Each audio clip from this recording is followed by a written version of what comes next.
మిథ్య మీదనున్నవారు మిథ్య నుండి దిగకూడదు, మిథ్య నుండి దిగకూడదు. మిథ్యనగా శుద్ధ జీవితమది, మిథ్య నుండి దిగుట పాపములో పడుట.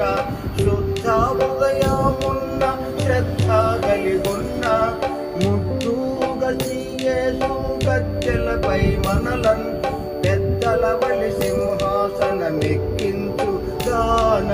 మిథ్య మీదనున్నవారు మిథ్య నుండి దిగకూడదు, మిథ్య నుండి దిగకూడదు. గ్రంథము 3వ అధ్యాయం 13వ వచనం చెప్తుంది, జ్ఞానము సంపాదించిన నరుడు ధన్యుడు అని. ధన్యుడు అనగా దీవించబడినవాడు, ఆశీర్వదించబడినవాడు అని అర్థం. జ్ఞానం అనగా ఏమిటి? దేవుని యందు భయభక్తులు కలిగి ఉండటమే జ్ఞానం. జ్ఞానం 2 రకాలు. ఒకటి పరసంబంధమైనటువంటిది, 2 ప్రకృతి సంబంధమైనటువంటిది.